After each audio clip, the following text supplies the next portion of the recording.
السلام عليكم ورحمة الله وبركاته. ازيكم حبايبي؟ عاملين ايه؟ يا رب تكونوا في اسعد حال. قبل ما نبدأ الفيديو نصلي على النبي ونذكر الله. اللهم صل وسلم عليك يا حبيبي يا رسول الله.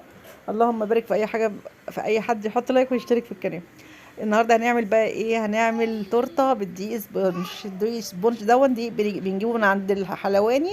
بيتعمل بيبقى نص كيلو دقيق. بتجيبي بقى فانيليا او شوكولاته. انا جايبه النهارده عشان الاولاد بيحبوه بالشوكولاته. جايبه نص كيلو دقيق بالشوكولاته. النص كيلو بتحط له 6 بيضات ونص كوبايه ميه وتضربي بالمضرب. هي دي طريقته بس. طريقه سهله، في السكر، في البيكنج باودر، في الفانيليا. بس ممكن لو عاوزه تحطي كيس فانيليا زياده حطي. انا حطيت كيس فانيليا بس زياده، يديها ريحه يعني احلى كمان. فانا هحط ال6 بيضات وتحطي نص كوبايه ميه. هو مكتوب على الكيس الطريقه بالظبط. يعني مش او بيديك ورقه الحلواني، بس احنا من زمان عارفين الطريقه دي يعني.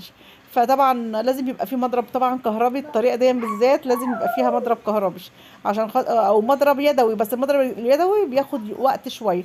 طبعا بنقعد نضرب فيها بتاع 10 دقايق لغايه ما الخليط يبقى عامل زي الايه، زي الكريم شانتيه كده. هو طبعا عشان ما اضيعش عليكم بقى الوقت الفيديو، فانا قعدت اضربها مع نفسي واريح المضرب شويه عشان خاطر ما يسخنش يعني.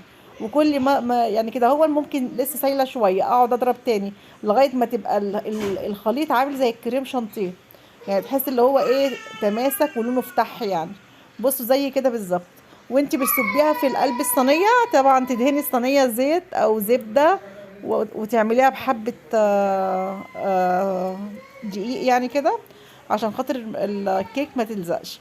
بصوا الكيك شكله يعني بصوا بينزل ازاي كده، تعرفوا اللي هو الخليط كده ايه، صح واتضرب كويس بالمضرب. بس فكده بقى ايه، طبعا نعملها كده على الرخامة كده يعني الصينية عشان لو فيها هوا ولا حاجة يطلع. يعني ما شاء الله بصوا حبة يعني مش عالية. فلما تحط في الفرن ما شاء الله ملت الصينية. وبعد ما بتطلعيها من الفرن بتحس اللي هي وتشت حاجة بسيطة. بس طبعا اختبريها بخلة. لو كانت ايه بتطلع الخلة مش متعصبة كريمة بتبقى حلوة يعني. انا اختبرتها طبعا بخلة وهي في الفرن وطلعت نضيفه الحمد لله.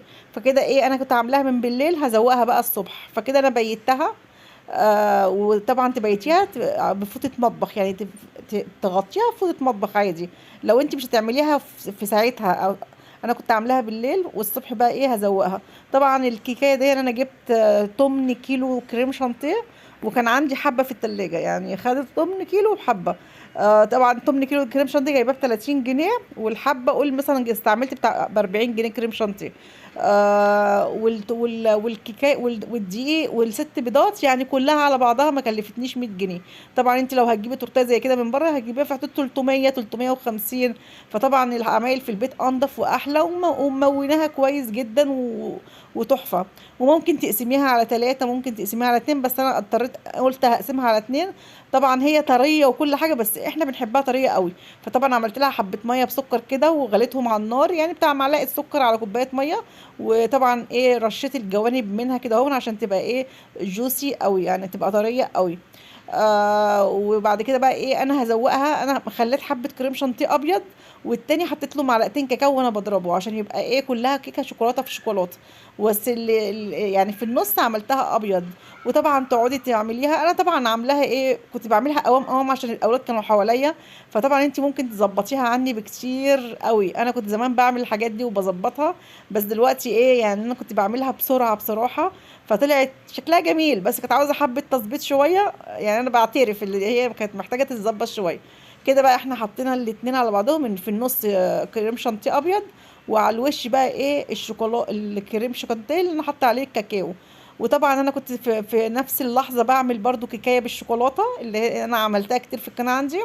وبعمل لها صوص الشوكولاته اللي هو ايه كوبايه زيت على كوبايه سمن على كوبايه لبن على كوبايه سكر على نص كوبايه كاكاو. وتضربوهم في الخلاط هيديكي مسحوق الشوكولاته دون. وخدت منهم وحطيت برضو على التورته بعد ما عملت الوردات بالكريم شانتيه. ودي بقى هرش عليها الشوكولاته كلها على الكيكايه. كنت لسه مطلعاها من الفرن بس مستنيها تبرد. ودي شكل الكيكايه التورتيه اللي احنا عملناها النهارده. تحفة تحفة. هي اي نعم شكلها مش مظبوط قوي، بس عاجبة الاولاد وطعمها طلع تحفة. عجبت الاولاد قوي طعمها والله، احسن من الجاهزة. الجاهزة بيبقى فيها حاجات كده زي الجل كده وحاجات غريبة ومكسبات طعم ولون. ودي منظر عيد عملنا البيت لحفيدتي عيد